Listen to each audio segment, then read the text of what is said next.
Bonsoir à tous et bienvenue. Finaliste de la Coupe du Monde, l'équipe de France a néanmoins traversé son lot de polémiques. Depuis le forfait de Karim Benzema et en l'absence d'une communication claire des principaux intéressés et de la Fédération française de football, on a laissé place aux rumeurs, aux articles savamment orientés par quelques entourages et surtout aux fantasmes. Alors dans cette vidéo, on va expliquer un peu ce qui s'est passé, mais on va revenir sur les autres cas. Parce qu'en effet, avant la compétition, Didier Deschamps répétait à pas mal de joueurs directement que c'était sa dernière compétition. On va évoquer les négociations avec Zinedine Zidane de la Fédération depuis des mois et cette Fédération française de football engluée dans plein de scandales qui espère un coup de main politique pour se sauver les miches. Mais avant tout ça, on va expliquer que ce sont des enfantillages, un manque de professionnalisme et de compétences de la fédération et beaucoup de batailles d'ego. Un exemple parmi tant d'autres, le fait que Karim Benzema ne remercie pas Didier Deschamps lors de la remise du Ballon d'Or. Ça a créé un petit problème. On est vraiment dans des petites affaires comme ça, donc il n'y a pas de quoi en faire des gros titres, sauf pour une affaire.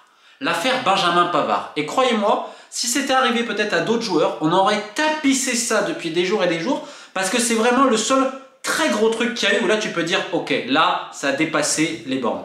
Donc Benjamin Pavard qui a toujours été considéré par beaucoup de joueurs comme l'un des chouchous de Didier Deschamps, en fait il y a un problème selon beaucoup de joueurs entre ses performances sur le terrain et le statut qu'il revendique. C'est-à-dire qu'après le match face à l'Australie, où ça a été en effet assez compliqué pour lui, il y a des remontrances de la part du staff technique que le joueur du Bayern n'accepte pas vraiment. Donc ça répond, etc.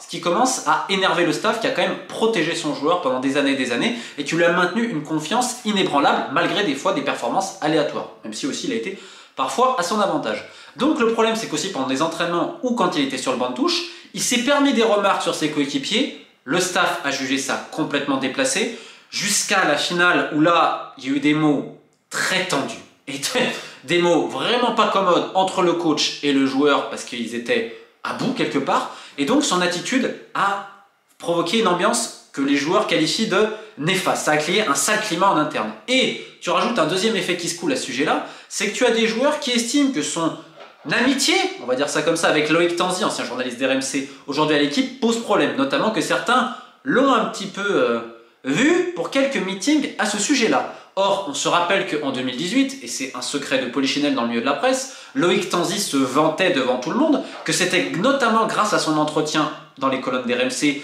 où justement ils avaient mis au point « dis que tu vas jouer à droite » parce qu'en fait il y avait en effet un no man's land à droite après Sidibé. Et donc Pavard fait cet entretien RMC « moi je suis prêt pour jouer à droite alors que je suis défenseur central, etc. » et tout. Et pour Loïc Tanzi, il le disait à qui veut l'entendre, notamment quand il allait voir des agents ou même des joueurs « regarde ce que j'ai fait avec Pavard ». Alors c'est sûr, il n'allait pas dire « regarde ce qu'on a fait en soirée ». Remarque, il aurait pu, mais c'était pas le même résultat. Sauf qu'en effet, cette proximité, il n'y a pas de problème, hein, chacun fait ce qu'il veut après, et cette interview, pour beaucoup, elle a été jugée comme décisive dans la carrière en bleu de Pavard. Alors, juste une petite précision. Tu as beaucoup de journalistes qui se vantent de dire « ouais mais frérot, mets-toi bien avec moi je vais t'aider pour ta carrière, etc. Je vais te mettre bien, ça va t'aider pour l'équipe de France et tout ». C'est les relations bizarroïdes entre agents, joueurs et certains journalistes qui estiment qu'ils ont un pouvoir absolument démesuré. Donc, il y a ça aussi, et tu as des joueurs qui reprochent que si certaines choses sortent, ça peut venir également du latéral du Bayern. Alors, évidemment, ce ne sont pas les seuls à parler, parce qu'on le répète, les articles savamment orientés, on en a fait plein de vidéos, notamment les entourages. Des fois, c'est normal, vous êtes un joueur, vous expliquez à vos proches ce qui se passe. Mais vous ne pouvez pas toujours tout contrôler. Des fois, tu as un proche, même sans le vouloir, il va en parler à quelqu'un, qui va en parler à quelqu'un, qui va en parler à quelqu'un. C'est le téléphone arabe. Et encore une fois, la qualité de l'information, elle dépend aussi du nombre d'intermédiaires. Parce qu'à chaque fois, faites l'expérience autour de vous. Vous racontez quelque chose à quelqu'un qui va le raconter, qui va le raconter, qui va le raconter.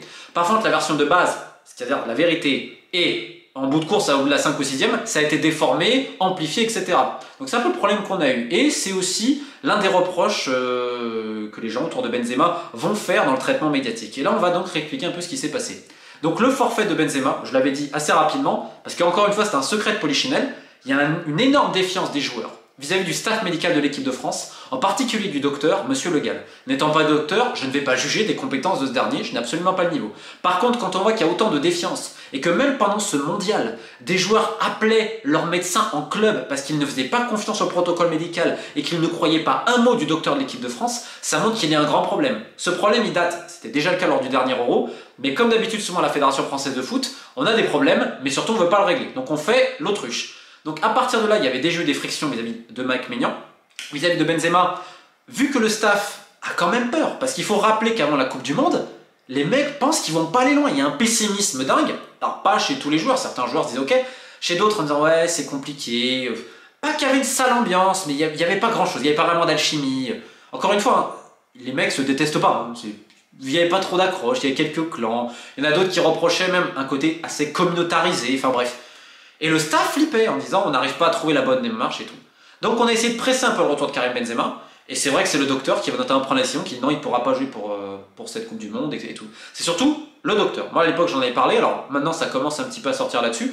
Donc là il y a une prise de bec terrible entre le staff médical du Madrid et l'équipe de France. C'est-à-dire que là les mecs du Real disent en gros à leurs joueurs, attendez, vous pouvez pas y croire. Donc volet de bois vert entre les deux qui ne se font absolument pas confiance. C'est vrai que c'est pas le premier staff médical d'un club qui n'a aucune confiance dans le staff médical de l'équipe de France. Il y a eu également à l'Euro des soucis avec le préparateur physique de l'époque où le coach l'avait même interdit de parler à certains joueurs. Bonjour l'ambiance. On rappelle également que dans le staff, Bachir en attendant, vous avez des joueurs, donc Kylian Mbappé, qui refusent de lui adresser un mot. Ambiance, ambiance, et on parle pas des doubles jeux d'agents. Donc à partir de là, c'est notamment le staff médical qui prend cette décision. Vis-à-vis de Deschamps, on entend quoi? On dit que Benzema soit là ou soit pas là, s'il peut pas jouer, ça allait causer plein de problèmes. Donc l'idée c'était de dire mieux vaut qu'il soit pas complètement avec nous parce que ça va polluer le groupe, ça va encore leur ajouter trop de pression. Et sur ça on peut pas lui en vouloir parce que c'est vrai que médiatiquement, même sur les réseaux, les gens lambda, toujours Benzema, Benzema, Benzema. C'est comme l'idée de l'opposer toujours à Olivier Giroud, alors que franchement, du côté d'Olivier Giroud, il y avait même plutôt l'envie de dire mais pourquoi Deschamps essaye pas de nous aligner tous les deux? Est-ce qu'un mec est content de pouvoir jouer plus? Oui, à tous les niveaux. Vous, en club amateur ou moi, si le mec qui joue plus que moi, il peut pas être là, je vais être content parce que je vais jouer plus. Je lui souhaite pas de malheur, mais c'est comme ça. Donc, est-ce qu'il y en a qui se sont réjouis du départ de Benzema? Oui. Oui, notamment Lloris Griezmann, parce qu'ils n'ont jamais vraiment accepté son retour, ils disaient que c'était leur équipe, etc. C'est des histoires entre eux, je vais pas rentrer là-dedans. Mais arrêtez d'opposer Giroud et Benzema, parce que là, pour le coup, c'était pas vraiment le cas. Donc, le problème, c'est même pas les joueurs, parce que tu as des joueurs qui soutenaient aussi Benzema à ce niveau-là, sauf que quand ils ont soutenu un peu publiquement, on est venu à leur taper dans le dos, sur les doigts, oh là surtout pas, etc. Donc en fait, c'est aussi les histoires du passé, c'est qu'il n'y a jamais eu une pleine confiance, parce que le retour, il n'a pas été spontané et naturel, ça a été un peu obligé. Et puis surtout, après l'Euro, la fédération se disait, bon, si jamais il y a un problème, on va lui mettre sur le dos. Il y a certaines personnes à la fédé qui l'ont pensé. On va dire que tu penses pas des cicatrices comme ça, juste avec un petit sparadrap. Et comme je vous dis, c'est encore des histoires d'ego. Il me remercie pas pour la cérémonie du Ballon d'Or, et patati et patata. De l'autre côté, comme je vous dis, il y a des enfantillages d'un côté et de l'autre. Les stories de Benzema et tout, parce que franchement, c'était intelligent. Mais en fait, il y a tellement d'hypocrisie et de problèmes que tu as de grandes déceptions. Donc c'est surtout un quiproquo, il s'est pas passé des trucs non plus de fou. Mais c'est vrai qu'en effet, du côté du Real Madrid, on se dit que certains qui faisaient devant « Oh mais Karim, t'es mon pote, nanana », après, c'est un petit peu oublié à ce niveau parce qu'en effet, certains veulent devenir le héros de la compétition et tout. Et ça a été problème. Quand Mbappé commence à monter en équipe de France, tu as certains cadres, notamment Griezmann, qui avaient du mal à l'accepter. Est-ce que Griezmann a répondu sur le terrain? Parce que tout le monde a tué, c'est le shoot des champs. À part en finale, où il est au travers, il fait une excellente Coupe du Monde. Donc, encore une fois, c'est surtout des histoires d'ego, de bisbilles, mais on peut dire pareil. Quand Karim il revient en équipe de France avec Kylian, ils essayent aussi de mettre leur pote à eux. Ou ils pensent que ce serait mieux avec Ousmane de l'autre côté, Ousmane Dembélé, qui en plus, lui, est pas du tout politisé. Donc, c'est un peu tout le monde, mais c'est surtout beaucoup d'incompréhension et aussi pas mal d'individualisme et d'hypocrisie de certaines personnes.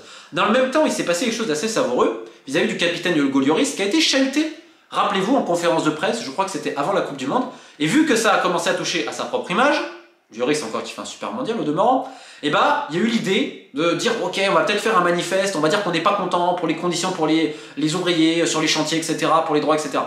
Donc il y a eu une espèce de concertation conciliabule, et certains ont dit attendez, on va pas commencer à faire les activistes, à faire les politiciens. Certains n'étaient pas forcément d'accord, mais tu avais certains joueurs de l'équipe de France, non pas pour une question de conscience, mais plus pour une question d'image, de dire oh là là, on nous parle trop de nous, est-ce qu'on ferait pas un communiqué pour dire regardez, pour passer pour un look good quoi.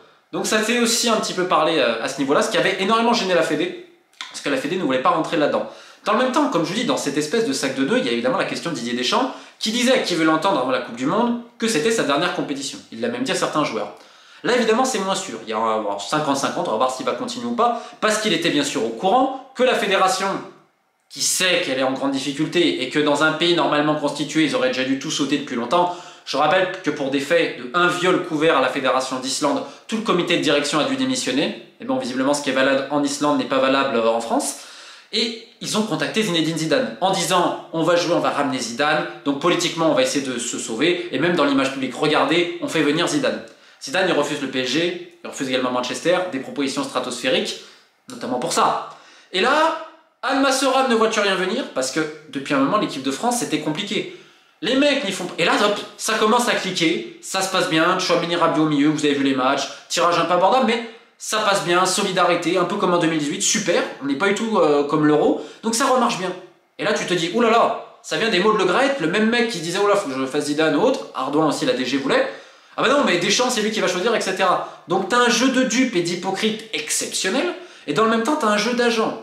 Deschamps, quand même pas le grand amour avec Zidane, bon, notamment vis-à-vis de ses relations un peu compliquées avec Christophe Dugarry, ce que vous voulez, mais derrière lui, t'as Jean-Pierre Bernès, qui est quand même en perte de vitesse aujourd'hui. Sauf que Bernès, c'est l'ancien partenaire d'Alain Migliaccio, les deux, c'est la guerre avec ce qui s'est passé, puisque Migliaccio reproche à Bernès d'être parti quand lui est des soucis avec la justice et tout, enfin bref, les initiés connaîtront l'histoire.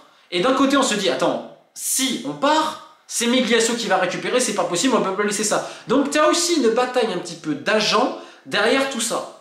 Et encore une fois, on arrive sur l'opportunisme de la Fédération Française de Foot, qui là n'a pas arrêté de répéter, pourquoi vous voulez changer quelque chose? On a gagné la Coupe du Monde et on vient de terminer en finale et on perd qu'au pénalty. Eux, en fait, ils se servent de ça en disant, mais regardez, on nous en veut, regardez le travail qu'on fait. Comme si s'asseoir, boire des coupes de champagne et prendre des grandes factures à la fin du mois en disant, hey, regardez les notes de frais, etc. et surtout pas prendre de décision, ça avait quelque chose à voir avec les performances de l'équipe de France. Je ne savais pas que Noël Le Graët, Jean Lapeyre et consorts, c'était eux qui formaient les gamins et qui faisaient une bonne politique de sauvegarde, notamment de protection de la jeunesse. Dans cette fédération absolument hideuse et abominable qui ne pense qu'à une chose, c'est le sexe, l'argent et le pouvoir, pour citer le directeur de Clairefontaine, la Tronico, on espère qu'Emmanuel Macron, très intéressé par les caméras, puisse encore sauver les dirigeants de la fédération. Ils estiment que c'est même normal. Alors bien sûr, il y a cet audit qui a été entamé. On dit que les conclusions seront rendues mi-février, on va voir. Mais est-ce que cet audit va aller au bout du compte? Comment on va faire respecter la loi dans ce pays? Et parce que l'équipe de France va, c'est quoi le rapport? Qu'il faudrait sauver des gens qui n'ont pas alerté les justices alors qu'ils étaient au courant de crimes, ce qui est l'article 40?